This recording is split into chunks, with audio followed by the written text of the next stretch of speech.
L'industrie du bois d'œuvre est encore une fois visée par une hausse des tarifs de l'administration Trump. Depuis minuit, la surtaxe a augmenté d'un autre 10 Ça atteint donc 45 Mais Jean-François, cette fois-ci, les meubles fabriqués en bois sont aussi affectés, là.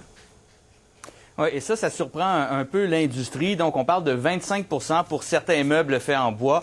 Également, les armoires de cuisine. Et ce sont des entreprises du côté du Québec qui exportent en grande majorité là, aux États-Unis. Donc, évidemment, ça cause certains problèmes. On a besoin d'une aide gouvernementale. Je te laisse écouter donc Julie White de Manufacturiers et Exportateurs du Québec.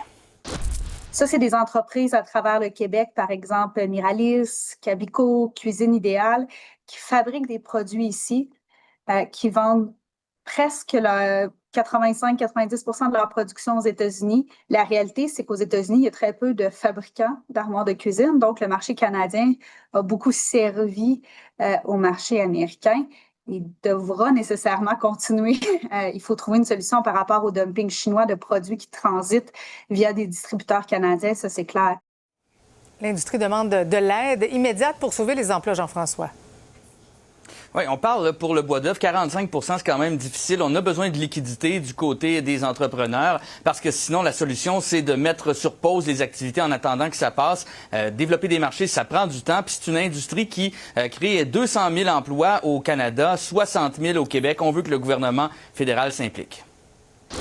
La situation est critique, hein? Ça demande un soutien puis une assistance directe et rapide, parce que là, on a beaucoup d'entrepreneurs qui sont, pour ainsi dire, presque à agoniser ou sur le respirateur. Depuis un bon moment, là, il y a plusieurs événements en cascade qui font que leur situation est devenue plus précaire et on doit vraiment penser à des manières de les soutenir davantage. On demande donc au gouvernement fédéral de considérer le secteur du bois d'œuvre, considérer le secteur forestier de la même façon qu'il a considéré dans les derniers mois le secteur de l'automobile, de l'acier, de l'aluminium, c'est-à-dire un secteur névralgique.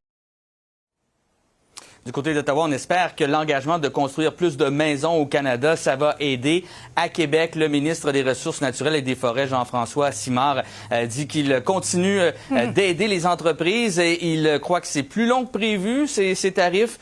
Et il y a aussi le régime forestier qu'il doit donc améliorer. Projet de loi qui pourrait arriver, selon lui, avant la fin de la session. Beaucoup d'incertitudes quand même dans l'industrie. Merci, Jean-François.